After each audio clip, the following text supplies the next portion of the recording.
তাহলে বুঝে গেল যে the process by which vapor gas অর্থাৎ যে পদ্ধতিতে vapor মানে জলীয় বাষ্প বা গ্যাস তরলে পরিণত হয় সেই তরলে পরিণতটা কি বলা হয়েছে কনডেনসেশন। দেখো এটাকে দেখার জন্য আমরা কি করব না অ্যাক্টিভিটি 4 দেখো ভালো করে অবজেক্টিভ অর্থাৎ উদ্দেশ্যটা কি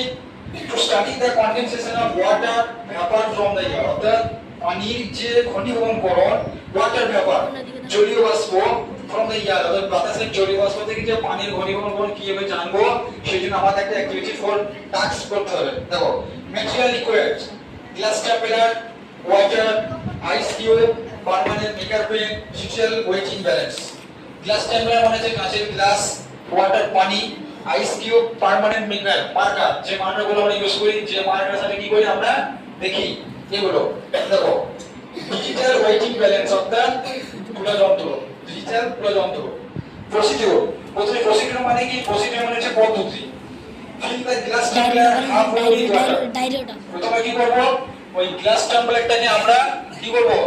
এটা একটা ধরো suppose this is a glass tumbler এটা একটা গ্লাস টাম্বলার তো গ্লাস টাম্বলার কি করব হাফ ফিল পানি দিয়ে ভর্তি করব কি করব গ্লাস টাম্বলারটাকে হাফ ফিল পানি দিয়ে ভর্তি করব and a few drops ice cube to the tumbler এবং কি করব যে কিছু পানির ফোঁটা মানে কিছু বরফ এই বরফের মধ্যে কি দেবো আস্তে আস্তে কি দেবো ঠিক আছে। এবার দেখো mark the level of water on the outer wall of the tumbler অর্থাৎ এই পানির এই যে গ্লাস টাম্বলারটা নিয়েছি এই গ্লাস টাম্বলার এই বাইরের পরিধিটাকে আমরা কি করব মার্ক করব এটা কি করব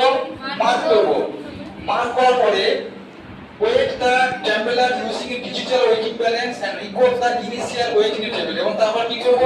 আমরা কিছুক্ষণ পর weighting a tumbler using digital weight অর্থাৎ তুলা যন্ত্র দিয়ে কি করব সেটাকে মাপবো আর রেকর্ড করব যে কতটা হয়েছে। দেন কি করব record the weight of tumbler every 5 minutes এবং 5 মিনিট অন্তর আমরা কি করব এটাকে রেকর্ড করব তথ্য সংগ্রহ করব। Continue observation for a total of 30 minutes এবং আমরা কি করব কন্টিনিউ 30 মিনিট ধরে কি করব যে 30 মিনিট ধরে আমরা কভার করব যদি 5 মিনিট করে হয় 6 বার